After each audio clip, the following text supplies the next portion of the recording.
এটি কিন্তু খালি বাংলাদেশ নয়, এএফসি ৪৭টা মেম্বারদের সকলে একই সময়ে করে ওরা। এই উইকটাতে মূলত তারা করেন। এবার আমরা বাংলাদেশের ভিতরে খালি ঢাকা নয়, ঢাকা, যশোর এবং আরও বেশ কয়েকটা জেলায় করছি। তার অন্যতম কারণ আপনারা জানেন, গত বছর কিন্তু আমরা এএফসি গ্রাসরুটস ডেভেলপমেন্ট সিলভারে উত্তীর্ণ হয়েছি। সো অ্যাজ এ পার্ট যেন আমরা সামনে আরও এগিয়ে যেতে পারি, অর্থাৎ গোল্ডে যাই ইনশাল্লাহ in due course. As a part of that আমরা এখন থেকে গ্রাসরুট সেলিব্রেশনটাকে এভাবেই করব, সমগ্র দেশে যেন ছড়িয়ে যেতে পারে।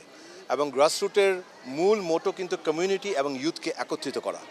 সেই জন্য আজকে ঢাকার যে অনুষ্ঠানটা, আমরা ফুটবল ফেডারেশনের পক্ষ থেকে বলতে পারি অত্যন্ত কৃতজ্ঞ আমাদের মাননীয় প্রতিমন্ত্রী মহোদয় আমিনুল হক ভাইয়ের কাছে, যিনি আজকে অত্যন্ত ব্যস্ত, but he still made a time and it made an impact. উনি বিং এন এক্স ফুটবলার, আপনারা দেখেছেন বাচ্চারা কত এনজয় করেছে ওনাকে পেয়ে। একই সাথে আমি অত্যন্ত কৃতজ্ঞ আমাদের হার এক্সেলেন্সি অ্যাম্বাসেডর লালার কাছে, মরক্কোর রাষ্ট্রদূত বাংলাদেশে। উনি এই মরক্কোর প্রথম মহিলা রাষ্ট্রদূত in Asia. So that's a matter of great pride. উনি আজকে সময় করে এসছেন, ওনার টিমকে নিয়ে এসছেন, ওনার ডেপুটি হেড এবং ফার্স্ট সেক্রেটারি ছিল, এবং উনি এসে আজকের এই চমৎকার আয়োজন দেখে এবং স্পেশালি আমাদের ছোট শিশু কন্যা এবং ছেলেরা যারা ছিল তাদের সে উৎফুল্ল দেখে তিনি ওখানেই কিন্তু আমাদেরকে বলেছেন যে মরক্কোর সাথে বাংলাদেশের কীভাবে ফুটবল ডিপ্লোমেসির মাধ্যমে সম্পর্ক আরও জোরদার করা যেতে পারে সেটা উনি জানতে চেয়েছেন। উনি আমাকে বলেছেন যে শহীদ জিয়া রহমান, রাষ্ট্রপতি জিয়া রহমান সাহেব 1980 সালে বোধহয় গিয়েছিলেন মরক্কোতে, এবং তারপরে মরক্কোতে রাবাতে তাদের রাজধানীতে একটি রাস্তা তার নামে দেওয়া হয়েছে। আজকে উনি এটা বলেছেন আমাদেরকে। সো মরক্কোর সাথে বাংলাদেশের যে সম্পর্ক ছিল অত্যন্ত পুরানো এবং ভেরি হিস্টোরিক। মরক্কো এবং বাংলাদেশের অনেক মিল আছে, এবং এখন ফুটবলের ভালোবাসা দিয়ে মরক্কো বাংলাদেশ সম্পর্কটা আরও সুদৃঢ় করতে চান। আমাদের মাননীয় প্রতিমন্ত্রী মহোদয় বলেছেন যে ওনারা একটি এমওইউ করতে চান মরক্কোর সাথে, not only for football but overall sports and youth নিয়ে।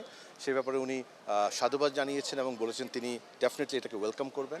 এবং এর বাইরে তিনি আমাকে আরও বলেছেন যে মরক্কোর যে মহিলা ফুটবল টিম আছে উনি চান তাদেরকে একবার বাংলাদেশে ইনভাইট করার জন্য, কিংবা আমরা যেন সেখানে যাই।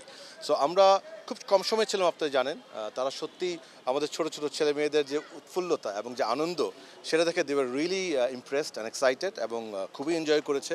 সো ডিটেল তো আলাপ করার জায়গা আজকে ছিল না, বাট আমি মনে করি একটি সুন্দর সূত্রপাত হয়েছে, ভালো আলোচনা শুরু হয়েছে, এবং আমি বিশ্বাস করি খুব শিগগিরই আপনারা দেখবেন ইনশাল্লাহ মন্ত্রণালয়ের তরফ থেকে এবং এমবাসির তরফ থেকে একটি ভালো আন্ডারস্ট্যান্ডিং কিংবা এমওইউ হতে পারে ইনশাল্লাহ। এবং আমাদের ফুটবল ফেডারেশনের পক্ষ থেকে আমরা তো আমাদের প্রয়াস চালিয়ে যাব যেন আমাদের ছেলেমেয়েরা ওখানে গিয়ে খেলতে পারে, ওখানকার টিমরা এখানে এসে খেলতে পারে, এবং ওদের training facility is extremely rich.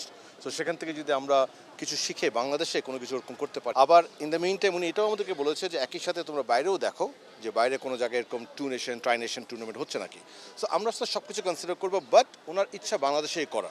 So আমরা ঈদের পরপরই একসাথে যেমন দেখবো কে কে বাংলাদেশে আসতে চাই, কীভাবে করতে পারি। অ্যাট দ্য সেম টাইম আমরা এটাও খোঁজ নেব অন্যান্য আশেপাশে কোথায় কোনো টুর্নামেন্ট হচ্ছে, যেটা আমাদের টিমের প্রিপারেশন ফর সাফের জন্য ভালো হবে। ইনশাল্লাহ আমরা সেটাই করব। এখন যেহেতু হেড কোচ সাহেব নিয়োগ হয়ে গিয়েছে, আমরা কি হোম করব না অ্যাওয়ে করব না কার সাথে খেলবো না খেলবো, ডেফিনেটলি এটা ওনার সাথে আলাপ সাপেক্ষেই হবে। বাট আমরা মার্কেটিংয়ের পক্ষ থেকে বলবো যে যেটা আমাদেরকে বলবে সেটা আয়োজন করবো ইনশাল্লাহ। সো আমাকে প্রাইমারি যে ব্রিফ দেওয়া হয়েছে যে ঢাকায় করতে হলে কী কী করতে হবে না করতে হবে সেটা আমাকে বলা হয়েছে, এবং একই সাথে বলা হয়েছে যে বাইরেও কী কী হচ্ছে খোঁজ নেওয়ার জন্য। সো ওই খোঁজটা সত্যি কথা আমরা ঈদের পরপরই নেব ইনশাল্লাহ। বাট ঢাকায় কী কী করতে হবে না করতে হবে, আমাদের তো গত বছর নারীদের ট্রাইনেশন করে একটা অভিজ্ঞতা আছে। সো উই নো অ্যাট পার, এখন বসতে দেখতে হবে কোন কোন টিম আসতে পারে, কোন কোন আনতে পারি।